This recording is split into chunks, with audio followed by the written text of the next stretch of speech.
Yeah, she had 3 surgeries. One to take it out, one to fix her face.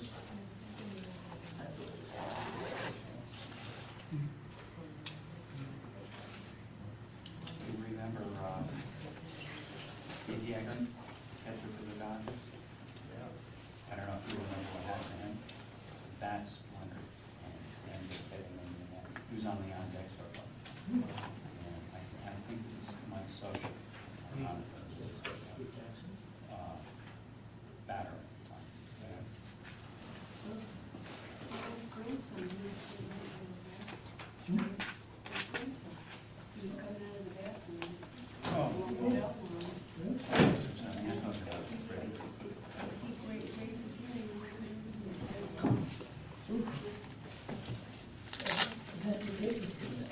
Yeah, we were Nobody said really lucky. that kid really hit the ball. It was a hit.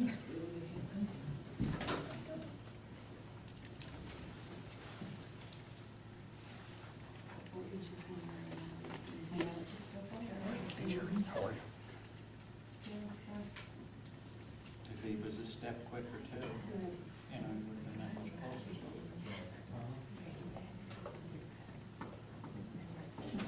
The benefits of being oblivious. Yeah.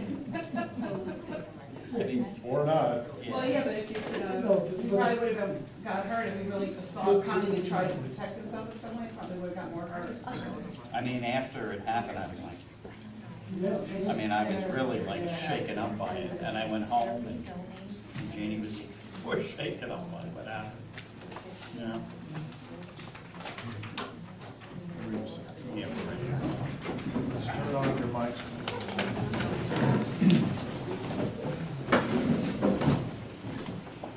Pledge allegiance to the flag of the United States of America and to the republic for which it stands, one nation, under God, indivisible, with liberty and justice for all.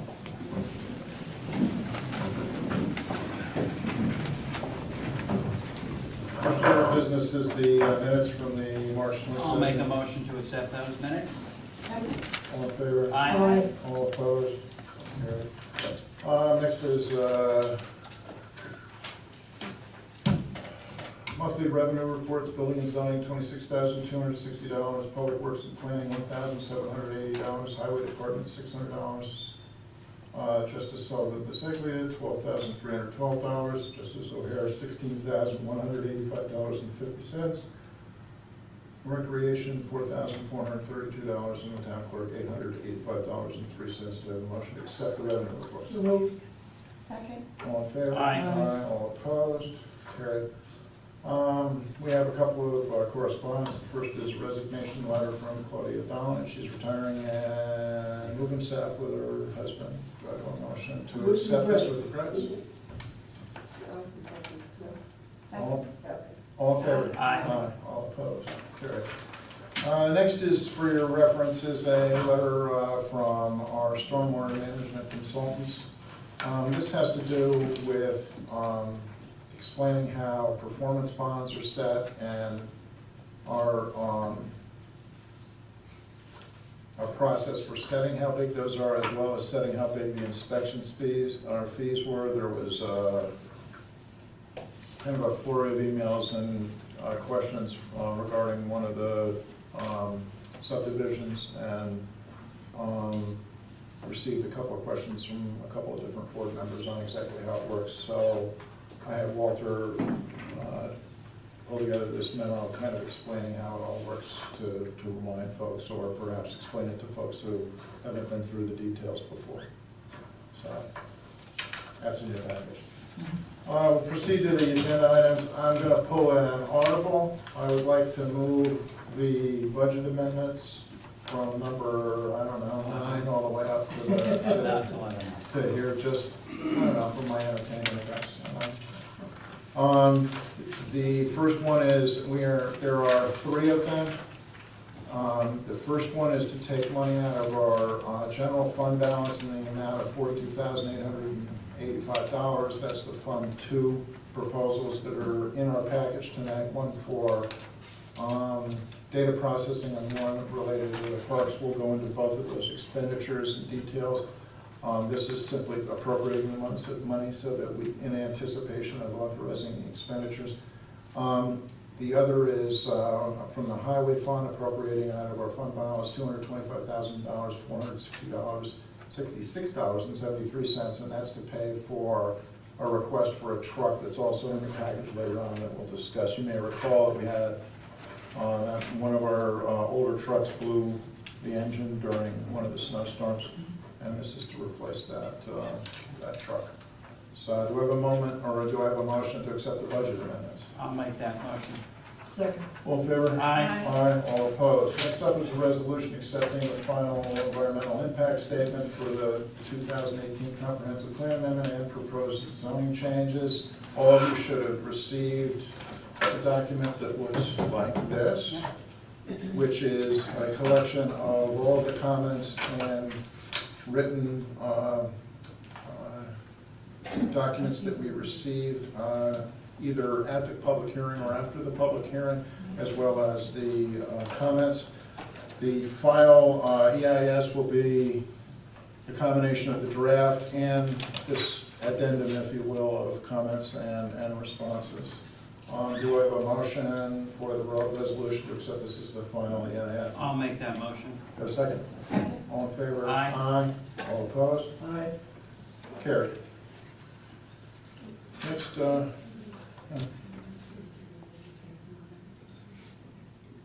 okay, so we'll do a roll call vote. Mr. Jessup? I'm in favor. I made the motion. I vote aye. Mr. Luna? No. Melissa? Yes. Thank you. Next agenda item is, this is a letter I got from the New York State Department of Transportation. As near as I can figure, they're asking us to sign the shared service agreement on the back, which would enable the town to receive assistance from the state during an emergency declaration.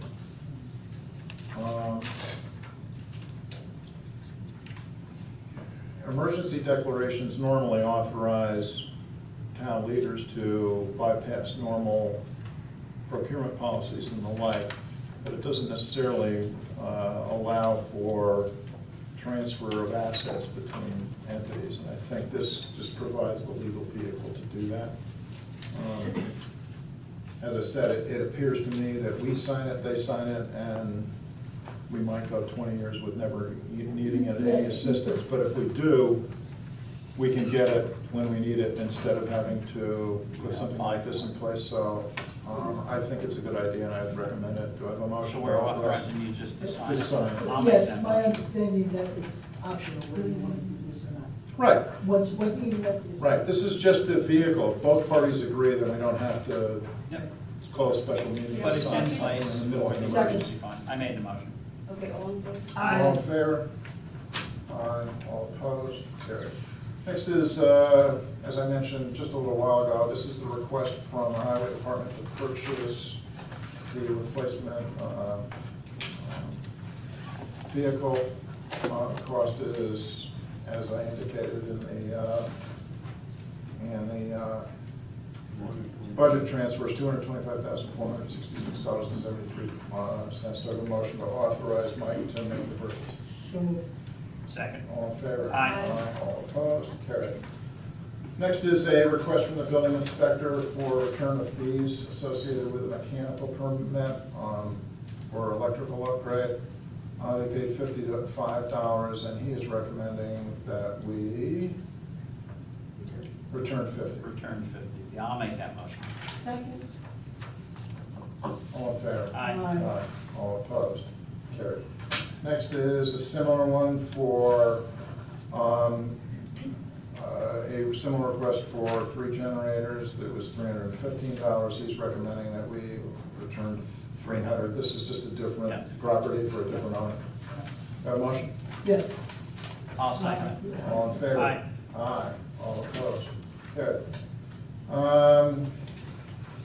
And next is a request from our ZBA secretary to return application fees associated with withdrawn area variance in the amount of $150. Really? Go ahead. Well, I noticed that usually there's a fee that we keep, and it's not, Not for that. not for that. Not for Okay. ZBA. Right. Usually that has to do with whether we Do work. whether we did work processing the application or not, and I think as long as this never got put on a ZBA agenda, It was never on- okay. nobody ever did anything. So is there a motion? Do I have a motion? Yes. Do I have a second? Second. All in favor? Aye. Aye, all opposed? Next is an agreement for security services from Jonas and O'Neill. I'm gonna assume this is a updated one for the year. We did this for the sheriff's department, I think, recently. I'll make the motion to authorize you to sign it. Second. All in favor? Aye. All opposed? Carried. Next is an authorization to sign an agreement for the installation of the integrated property system software. We discussed this at our last meeting. We looked at the detailed proposal. This is the contract, and so I'm just asking you to authorize me to sign the contract and to move forward with the purchase. Move. Have a second? Second. All in favor? Aye. Aye, all opposed.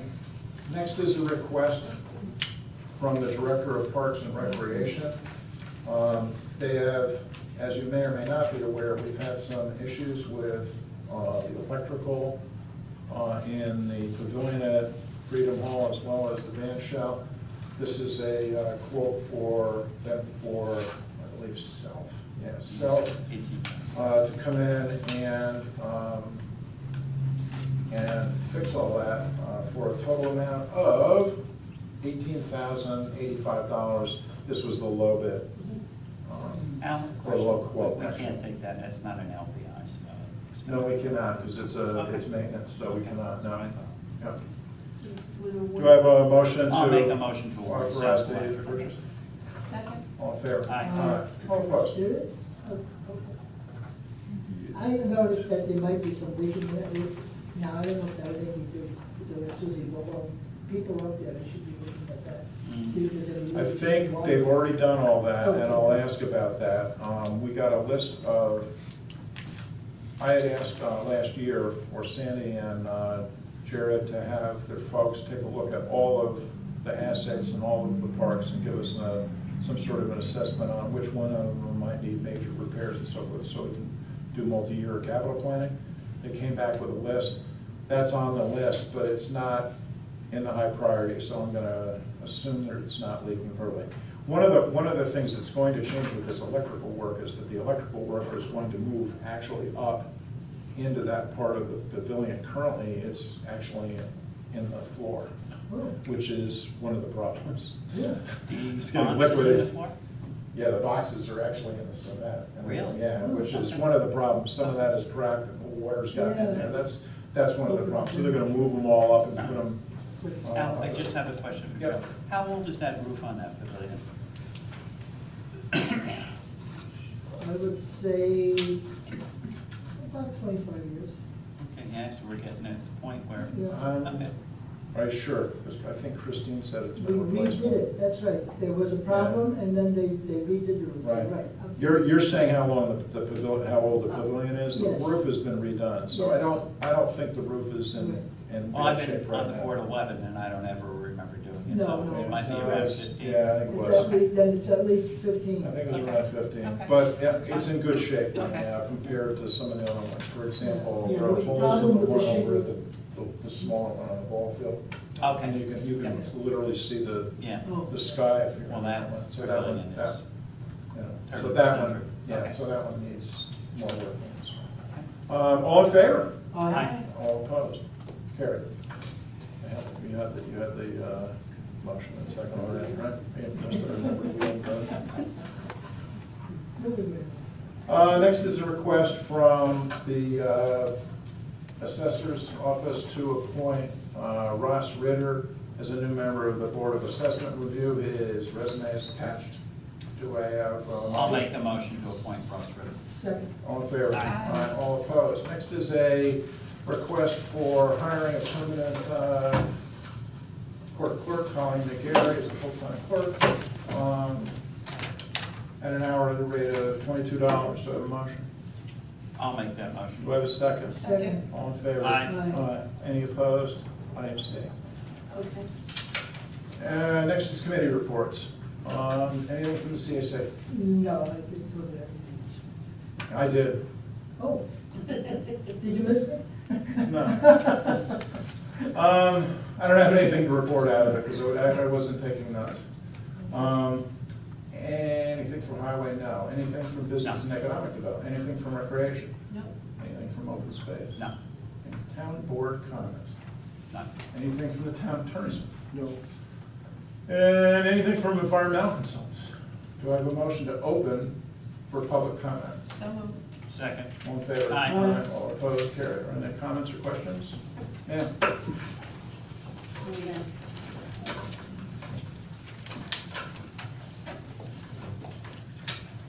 Good evening, Tori Close, South Cross Road. It's our last chance to wage our opposition to the change of zoning east of the Taconic from general business to commercial. In the draft environmental statement that the board saw, I think back in January of 18, you acknowledged that there was the potential exists for significant adverse impacts to the following resources associated with the proposed action: land use, transportation, traffic, wetlands, floodplains, floodways, and other regulated surface water features, Sprout Creek, growth-inducing impact, cultural resources.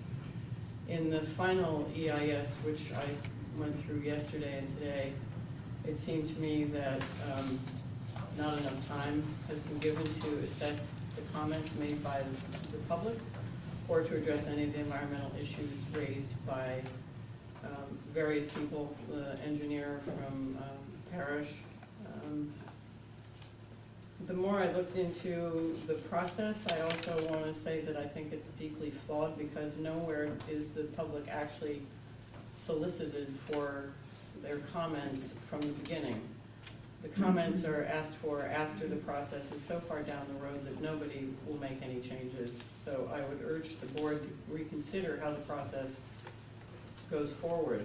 That the public, who doesn't have a champion really to speak for itself, relies on you to help speak and protect our rights as much as you want to protect the developers' rights.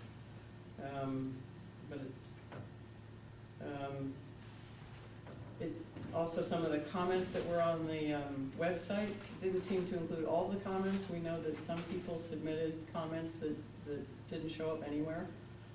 And we're wondering why that happened. One other thing, and that was that you have a 10-day period, as I understand it, from the time the final EIS was issued to the time you actually adopt it. There's a 10-day period for comments again? Did I I get that think wrong? the 10-day period is between the acceptance of the final EIS and our adopting a finding statement, is it not? That's correct. And does And the that, finding statement has to precede any Action. final action. does that clock that's start what the- ticking now because you have Yes. accepted it today? Yes. I would suggest that the board might want to extend that period only because people are running into Easter vacation and a lot of people are away who might want to make comments. So if you could tack on an extra 5 days, it might be a nice gesture on the board's part. Anyway, you know that we've made statements both orally and have submitted comments. More than that I can't do except hope that you reconsider your position and vote against the zoning change. Thank you. Thank you. Any other further comments?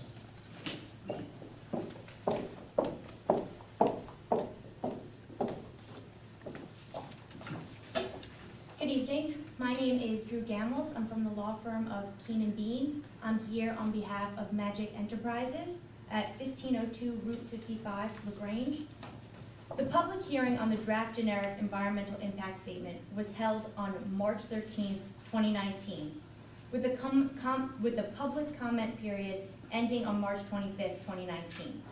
Only 16 days have passed since the town board closed the public comment period.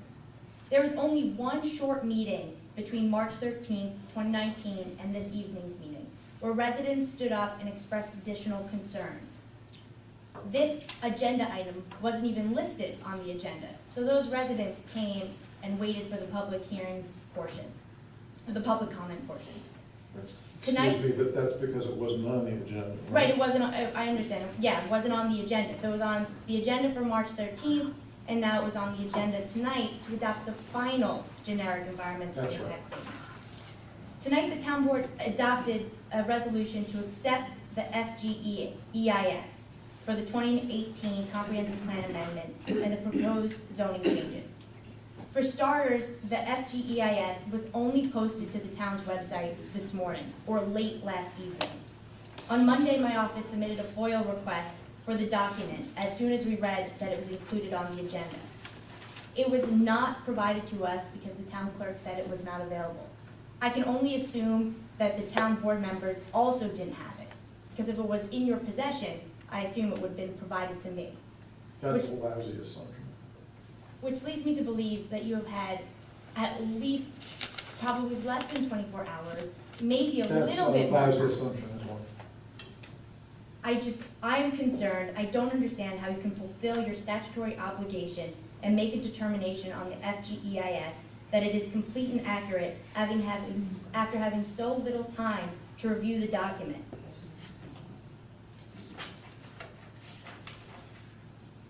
It is severely disappointing that as elected officials, you are considering that you have voted tonight to adopt the FGEIS.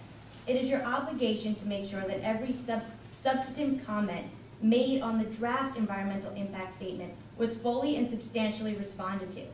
As the record shows that the FGEIS was made only available to the town, I believe, yesterday, but maybe a little bit longer, there's no way you could have had time to properly evaluate the document. You didn't even have any discussion on it tonight. As the lead agency, each and every one of you has to read the document and be satisfied that it is complete and accurate.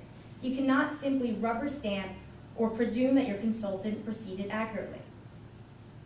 I am concerned that even before the FGEIS was received, the town board decided to place this matter on the agenda for a vote. While I am confident that you have not appropriately read the FGEIS, I have, and I know that it is unacceptable. For example, the regulatory requirements state that the I'm sorry, did you just say that you're confident that we couldn't possibly have had time to read it even though you did? Is that what you just said? I am concerned that you That's a didn't, yes or no question. that you didn't adequately read it. But you did. I spent a lot of time today going through it. Excellent. That's what I thought you said. Okay, please continue.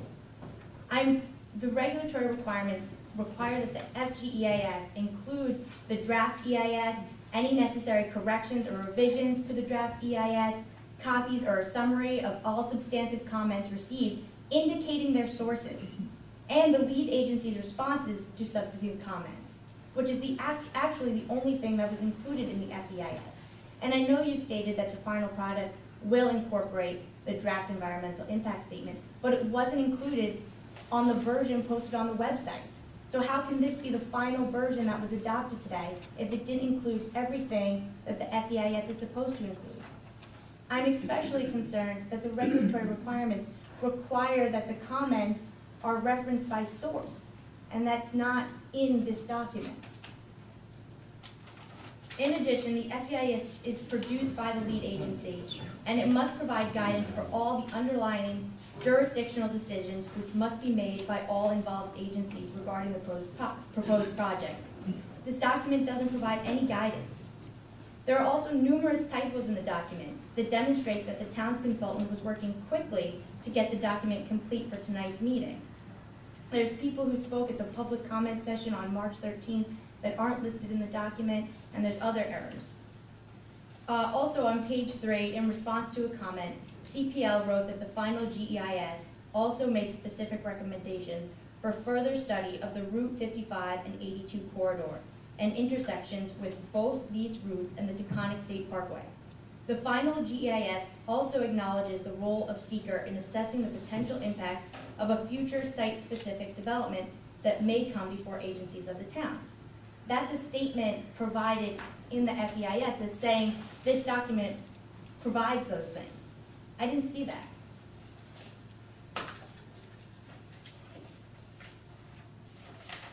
Also, several responses simply state that the proposed rezoning to commercial increases the permitted uses from 18 to 19.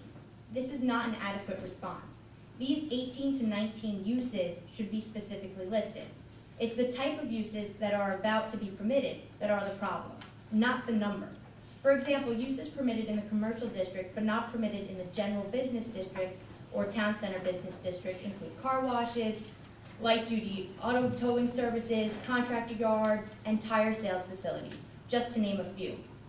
Furthermore, the uses and bulk requirements permitted in the commercial zoning district can result in significantly more intense development in the commercial district than is permitted in the general business.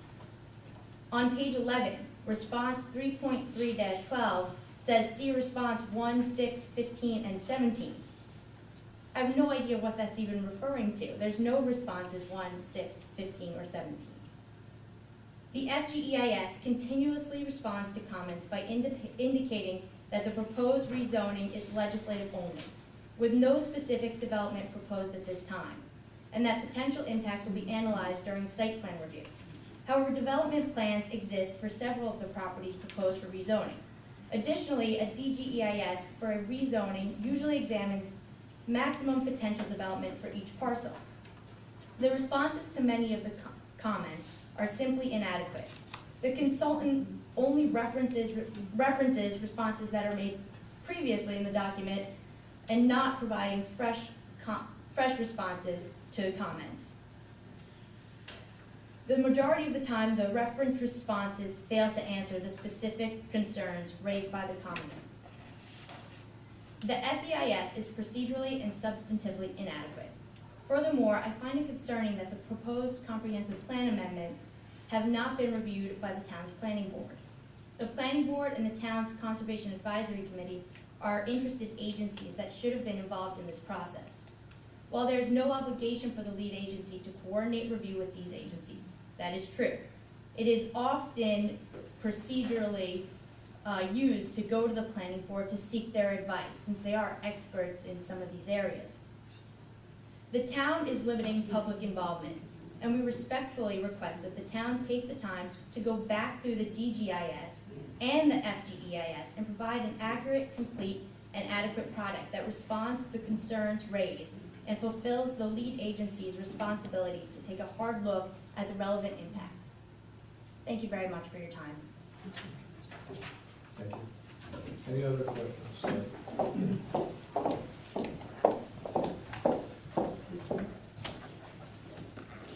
Thank you, Mr. Supervisor and members of the town board. My name is Scott Olson. I represent Verizon Wireless. And I was in Hyde Park earlier for a meeting, so I'm just going to come to this meeting.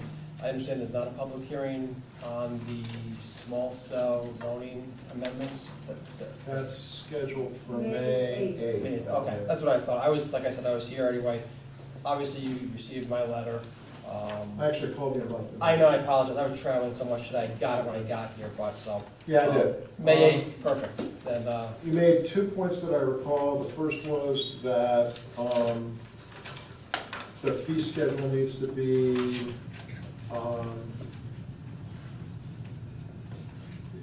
compliant, if you will, to the FCC guidelines from last fall. correct. The fees that you quoted are off of an existing fee schedule. Our intent is, at the time we passed the laws, to pass a specific fee schedule for small cell. And I got the numbers right off the guidelines. And I got that message, and that's exactly. The other question you had was that our wireless law, the small cell section, if you recall, is being added to the existing wireless law. In the section that deals with applications, there's a requirement for a pre-application meeting with the applicant. The purpose of that in the old law was because when you have a cell tower application coming in, it's frequently the case that the planning board is going to ask for things like renderings and analysis of visual impact. They may be asking for sound distribution studies to demonstrate the need for the tower. That's going to be reviewed by a town consultant to determine whether we agree with that sort of thing. Purpose of the pre-application meeting is really to acquaint the applicant with all of these requirements to streamline the process. What I think you're suggesting is that could be a time-consuming process for these kinds of applications, and he suggested that we make it optional for these small ones rather than mandatory, which is what it is for the big cell towers. I'm inclined to agree with you because these small cell ones, I mean, some of the small cell ones, for example, may only need a building permit. They may not even be going to the planning board in the first place. And so making it optional makes sense to me because that may be overkill and it may have the opposite effect of its intent, right? The intent is to actually get everything straightened out up ahead of time to streamline the process. But in this case, it might actually slow things down by having to schedule a meeting that might take multiple weeks to schedule when the things could be gone through. And this still going to plan. If, in the case of the ones that are, if you remember, the small cell says that if it's on an existing pole and it's less than 50 feet, they can get just a building permit. All the other ones still go to the planning board. And if it's that style, we'll probably recommend that they consider having that preliminary meeting because it would be appropriate to try to streamline it. But one of the things that's new with the small cell is the so-called shot clock requirement for the time from receipt to determination is shortened from 3 months to 2 months. And so if we had 3 or 4 weeks onto it because we're trying to get everybody in a room someplace, that could really drastically add. I read that, I said that makes sense. So I think we'll probably consider that. Okay, great, like I said, and we're not opposed to voluntary meetings like that, it's No, I think it a was a good practical point. issue, so. So the public hearing is May 8th. Right. I'll report back to my client, I may or may not be here, but, you know, the nature of my comments are fairly minor, so you can take that for what it's worth. Great. So. We'll make sure that we distribute them during the public hearing. I appreciate it. That's great, thank you for your prompt attention to this matter. Sure. Thank you. Good night. Good night. Sir.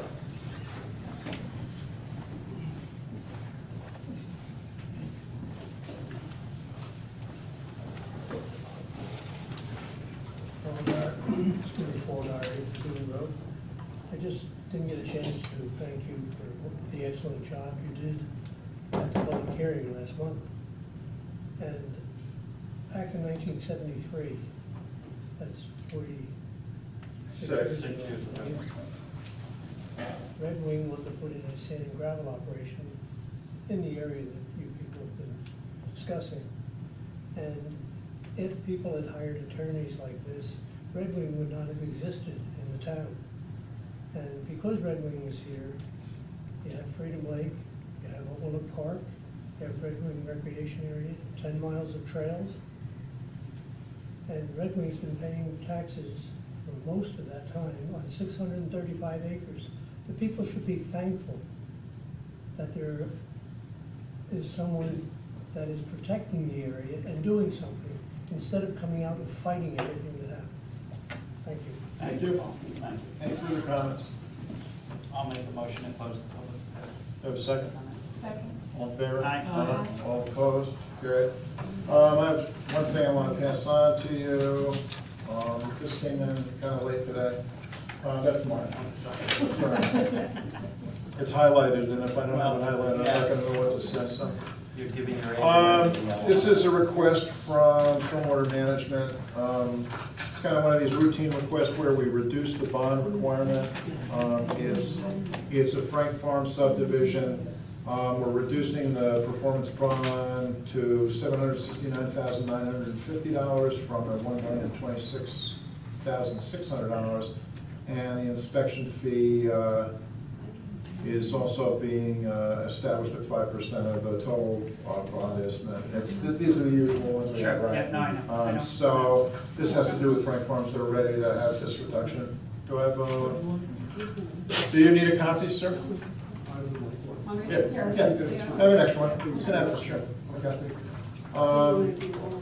So an oral resolution to reduce the bond to $769,950 and establish the fees at 5%. I'll make that motion. Second. All in favor? Aye. All opposed? Carried. For the motion to adjourn. So moved. Do I have a second? Second. All in favor? Aye. All opposed? Carried. Thanks. Guys, is the big class? People need signatures, come on up. Yeah.